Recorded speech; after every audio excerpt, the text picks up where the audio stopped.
Tribunal aplica prisão preventiva para arguidu nain neebe alegadamente o Constancio Saldanha Bere e a Kuluhun.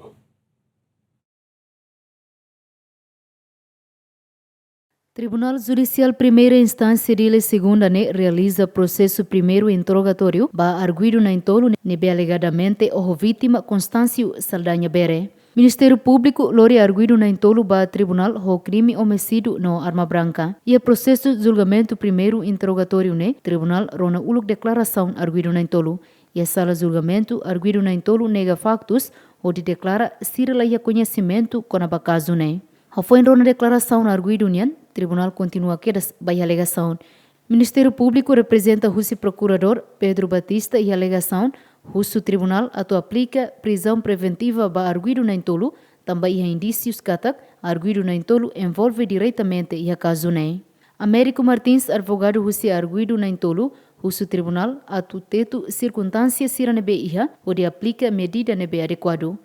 Foi em rona hotu tribunal li juíza Zumiati Freitas hatun despaço onde aplica medida coação prisão preventiva para arguidu nain rua, também tribunal harekatak e a provas suficiente, não aplica apresentação periódica para arguidu de seluk, também tribunal se dúvida.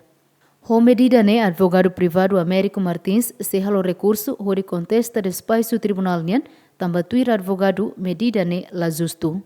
Promoção Ministério Público neva facto será lá conhecimento. Ser nega, ser lá conhecimento, não lá até ne batida.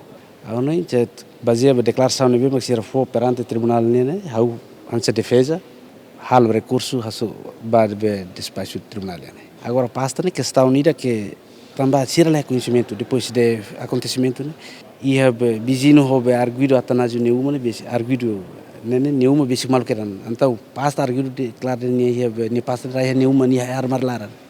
Agora o mundo vai vítima nenhuma, temos dúvidas.